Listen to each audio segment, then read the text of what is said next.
It's Miss Heather. I'm the music director here at Conservatory of the Ozarks, and I'm going to review the studio policies today. So this video would be for new students who want to understand how things work here, or current students who maybe have questions. Maybe they don't remember the policy sheet.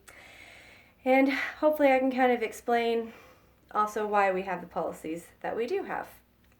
So first we'll talk about our scheduling policies. When you pay for your lesson slot, you are literally reserving a slot on your teacher's schedule. So say you want to come on Tuesdays at 5:30, that teacher cannot take another student on Tuesdays at 5:30, only you, because you've reserved that slot for the whole month. And we do all of our lessons by the month rather than by the week or by the semester. So when you come to your first lesson of the month, you pay tuition for the whole month. And so say if you took lessons with me, I'm a master's degree instructor, so you'd pay $110 and it would pay for a month of lessons on Tuesdays at 5:30 or whatever time it was you wanted to come. I hope for you to think of that $110 tuition fee this year in 2020, depending on when you're watching this movie. I hope for you to think of that as a comprehensive fee. So $110 doesn't always equal 4 lessons. Usually it does, because there are 4 weeks each month, so you come once each week at 5:30 on Tuesdays and have your lesson, and that does equal 4 lessons. But some months will be closed for a holiday, or you might be gone out of town, or you might be sick, and you might only get 3 lessons. Some months it'll be a long month, and you might get 5 lessons. However many lessons you attend that month, the tuition fee is still going to be the same fee every month regardless, similar to a gym membership or tuition at a school or a baseball team. You don't get a refund if you've missed time, because you're paying to reserve the option to come to this lesson slot. So if you miss your lesson, you forfeit your time, and you're not guaranteed a makeup lesson. Your teacher is not obligated to give you a makeup lesson. A lot of teachers will try to work with you to find a time for a makeup lesson, but if you get a makeup lesson, that teacher is going over and above what she is obligated to do for you if you miss your lesson time. And a lot of people maybe feel that that's a little bit strict, so I'll try and explain the thought process behind it a little bit. If I sell that 5:30 Tuesday lesson slot to you, I can't sell it to anybody else for the month, so I can't make money off of that from any other person for the month, because I've given it to you. If you want a makeup lesson, then you're asking me not only to reserve that 5:30 slot for you that week, but also to give you another time at 7:30 on Thursday or whatever, which you have not paid for. And you're asking me to stay a half hour extra on top of the time that you have paid for, because that slot probably will sit empty that day while you're not there, the one that you've paid for. So you are getting your slot that you paid for, plus you want another one on top of it that you haven't paid for, which is why a makeup lesson is not an obligation from the teacher. It is, an over and above courtesy if it can happen. Then if a teacher were to cancel on you ever, if you're a student, like say you're my student and I'm sick and I can't make it, I would be obligated in that case to give you a makeup lesson. If I just couldn't find a time that was convenient for your schedule to come do the makeup lesson, then I would be like, hey, we'll take that out of next month's check, and I would give you a refund for that time in lieu of a makeup lesson. You can schedule your lesson for 30 minutes or 60 minutes or 90 minutes. So in other words, in 30-minute increments, and your lesson has to be scheduled in a 30-minute block. So it could start at 1 or 1:30 or 2, but we can't do 15-minute intervals. So you couldn't do a 45-minute lesson, and you couldn't have a lesson starting at 2:15, for example. Cancellations due to weather or holidays. So we have a certain holiday schedule every year that we follow. We close 2 weeks for Christmas and New Year's, which is the last week of December and the first week of January, pretty much always. And then the third week is the spring break. Those 3 weeks we correlate with the Springfield school calendars. So whenever Springfield schools are closed for those holidays, we are closed as well. And then the fourth week is whenever the 4th of July falls in the summer. That's our summer break. So those 4 weeks every year, the conservatory is closed. There are no lessons, so don't show up for your lesson that week. However, you still pay the same tuition fee that month, just like every other month, even if you only get 3 lessons those months. We don't close for every other holiday, like the one-day kind of holidays. The only other times that we close and we don't just have regular lessons every week are 3 times a year when we have group lessons in lieu of private lessons. Those 3 weeks are Thanksgiving and Labor Day and Memorial Day. So those 3 weeks, say you have your lesson on Tuesdays at 5:30, you're not going to come for that lesson because no private lessons happen that week. If it is Memorial Day, which is the next one coming up while I'm filming this, we would be closed on Monday for Memorial Day. And then Tuesday through Friday, we will have a schedule of group classes, and you can attend those group classes. Those group classes are included in your tuition, so there's no extra fee to participate in them. You can bring friends or family, and you can participate in as many of them as you want. There's no extra fee and no limit to how many you can attend. The rules are you have to sign up ahead of time. There are registration forms to fill out, and there's a deadline to turn in the registration forms. If you miss the deadline to turn in a registration form and you see the schedule is posted, you can add your name to the schedule, but you have to sign up somehow. Second rule is if you do sign up and then you can't make it, you need to text or call the conservatory right away to let us know, because, just like you don't have to pay extra tuition for those weeks, us teachers don't get paid extra money to come teach those group classes. So it really stinks if you drive across town for this group class and you prepared special activities and materials for this group class and maybe there were only 2 people in it and then they both just don't bother to show up. It's not very nice, not considerate to the teacher. So it's okay if you can't make it, just, please cancel so that we know you're not coming. The way the schedule for that works is a week before Memorial Day, or whichever holiday week you're looking forward to signing up for, on the Monday before Memorial Day, the group lesson schedule will go up on the front door and you can add your name to any classes you want to attend. And for the 3 months prior to that deadline to sign up, those forms will be on the bulletin board. You can take one, fill it out, turn it in anytime during those 3 months before the deadline.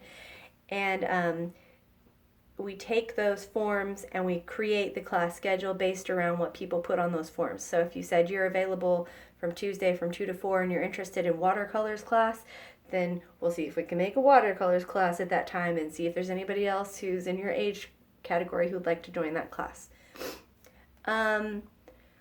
Then, let me see, I think that, punctuality. So try to always show up on time for your lesson.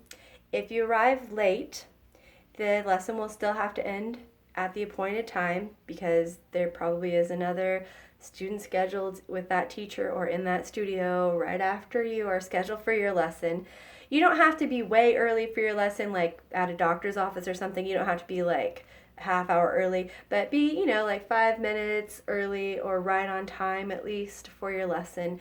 Your teacher will always try really hard to begin and end punctually and give you your full 30 minutes that you paid for in that lesson slot.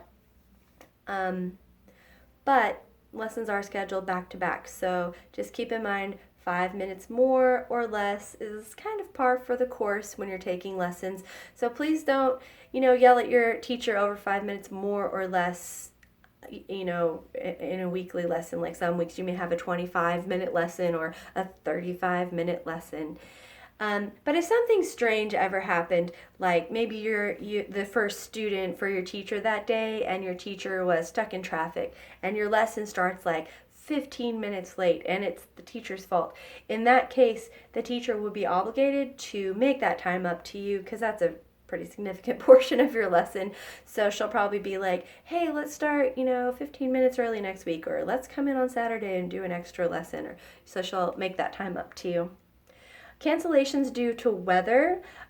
We don't ever close like as an institution due to weather. It's up to each teacher to decide if they want to cancel due to weather or not. We don't follow the Springfield schools or anything else. Some of the teachers live really close to the conservatory and don't mind coming in when the weather's bad. Others live farther away. So it's just up to each teacher whether to cancel or not due to bad weather. So the best thing to do if you aren't sure if you're having a lesson because there's snow is to call or text your teacher. If you call or text the conservatory, then Miss Alyssa will just have to be like, I don't know, let me call or text your teacher and ask, and then I can get back to you. So each teacher is permitted to cancel one time a year due to inclement weather without offering a makeup lesson. If that were to happen more than once in the same year, then the teacher would be obligated to give you a makeup lesson to make up for missing that time. And that's most all of the scheduling policies. I'm like scanning them here. So we can move on to when you decide to discontinue lessons. So discontinuing lessons is totally fine. Everybody who starts lessons will also stop lessons at some point. So no big deal. Your teacher's not going to be mad at you or burst into tears or yell at you. It's okay. But the way to go about discontinuing lessons is we just ask for a 30 days notice. So you're not under a contract for a year or anything like that. Just say you wanted to quit lessons in the month of May. First lesson in April, you come to your teacher and you're like, hey, this has been great, but unfortunately this has to be our last month. Got to give our 30 days notice. And the teacher will then give you a drop form to fill out, and no problem. So you would want to fill out a drop form anytime you don't want to pay tuition the following month. So even if you didn't want to quit permanently, but you're like, I want to take a break for the summer or the holidays, anytime you don't want to pay tuition the following month, you fill out a drop form. And when you fill that drop form out, you forfeit your time slot. So sometimes I've had a family and they're like, we really want to keep our Tuesday 4:30 spot. It's right after school. We don't want to lose that, but we're going to be gone for the summer. If you want to pay me for your slot over the summer, I will reserve that perfect time slot for you, and it will be back there waiting for you when you return. But if you don't pay for it, I can't hold it for you. Unfortunately, I wish I could, but people sometimes say that and then they never come back. And I can't just not make money off of this prime spot because you're on vacation for 3 months. Like, I unfortunately still have all the same bills to pay, whether you're on vacation or whether you're here. So if you want to reserve your slot with the teacher, you can pay for that slot and it'll be waiting for you when you return. But if you don't want to pay for that slot, you just can risk getting whatever slots are available when you return. Then if you don't give the drop form and give the 1 month's notice, you're going to be expected to pay for the following month of lessons. If you just text, on the 2nd of the month and you're like, hey, I'm not coming for my lesson tomorrow, we're quitting, the teacher is going to expect you to pay for that month because at that point it's too late. You're just giving notice so the teacher either can fill that slot and keep her income the same, or, you have a month to plan for it. You know that it's coming. It's not a surprise. Because you can imagine there are certain times of year when a lot of people do start or quit, and if you don't have any warning and suddenly 5 people have discontinued lessons at the last minute, that can be a really big deal because this is actually not just a hobby for us. It's also how we pay our bills. So it's just trying to be considerate towards your teacher. If you want to have a teacher who is committed to music, to educating, and takes it seriously, and it's her career and it's important to her, she's going to have to be able to earn a living at it.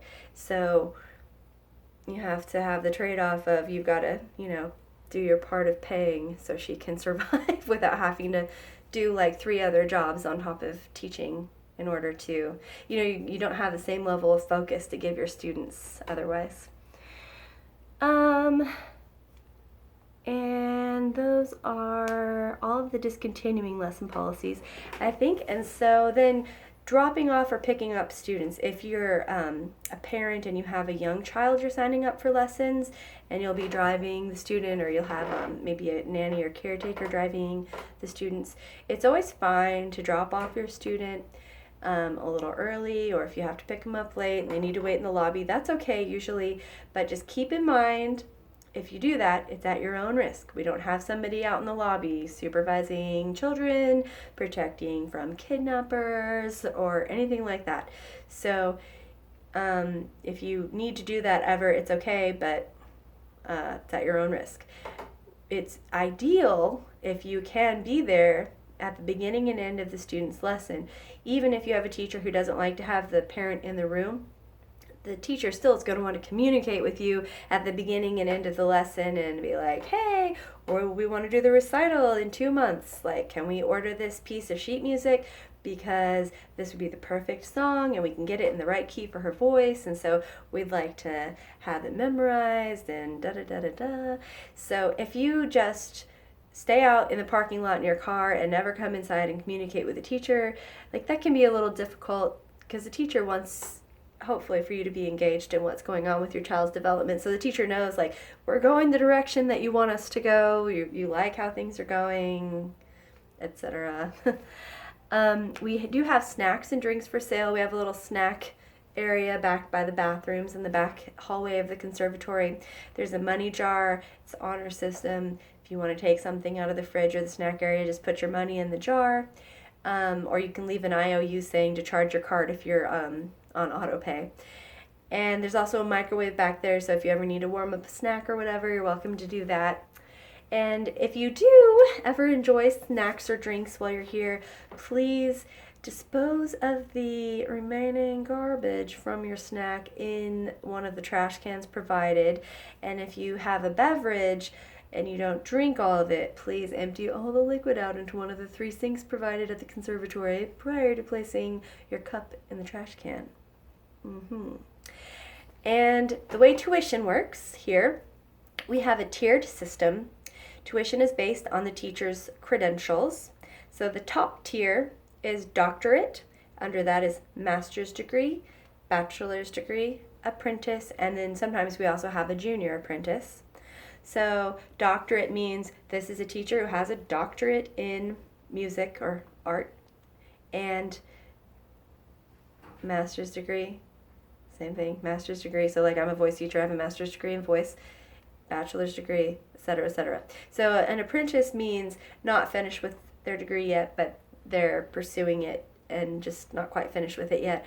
And junior apprentice is, usually we only have maybe 1 or 2 of those. It's a student here who is a teenager and has shown talent and is in training and has declared, I intend to become a music major when I'm finished with high school, and is working towards a senior recital. And so she's observing and teaching some of her own students too. So the master's degree level right now in 2020, at least, depending what year you're watching this, it may change, but the top tier is $130 for a month of lessons, and these are 30-minute slots. So you're paying for a month of 30-minute slots, which is about 4 lessons usually. And then the master's degree category is $110 a month. Bachelor's degree is $90 a month. Apprentice is $70 a month, and junior apprentice is $50 a month, and group classes are usually $50 a month as well. And so you see the tiers just go in $20 increments based on your how far you've gotten with your degree in music or art or drama, depending on your discipline. And when you pay that tuition fee, you're paying for your lesson slot, like we discussed earlier. You're also paying for the option to participate in the 3 times a year that we have the group classes, as many of those as you would like. When we do those, you don't have to just do classes in whatever you're taking lessons in. Like if you're doing voice, you could sign up for trombone or harp or painting or acting or whatever you want.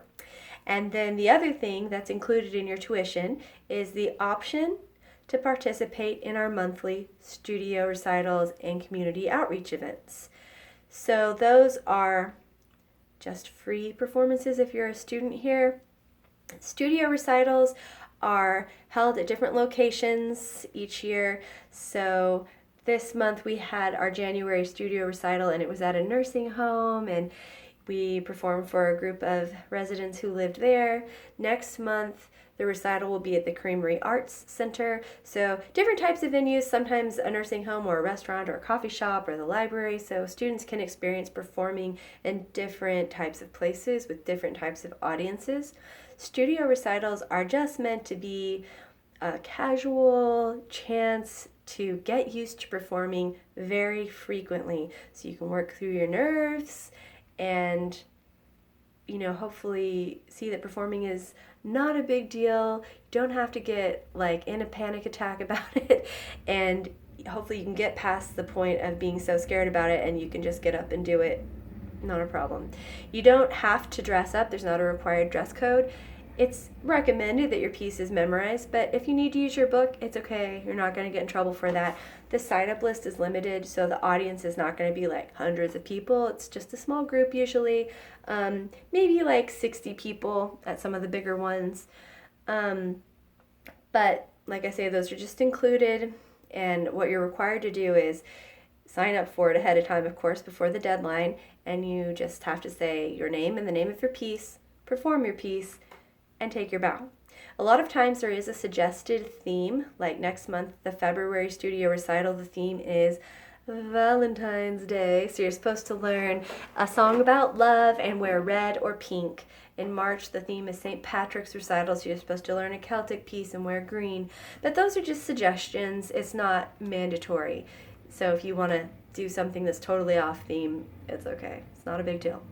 The second type of performance opportunity is the community outreach event. Those are usually free as well.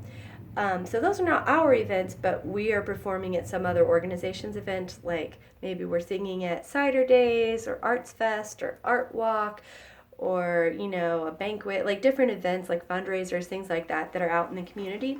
So those are just a little bit of a step up from a studio recital in the standard of expectation. Your piece should be memorized. You have to wear a Conservatory shirt. Those cost $15. So once you have the shirt, they're usually free other than that. And when you introduce yourself, you have to add an extra sentence. So I would say, my name is Heather. I'm a student at Conservatory of the Ozarks, and I will be performing for Elise or whatever. And then you'd perform your piece or pieces and then take your bow.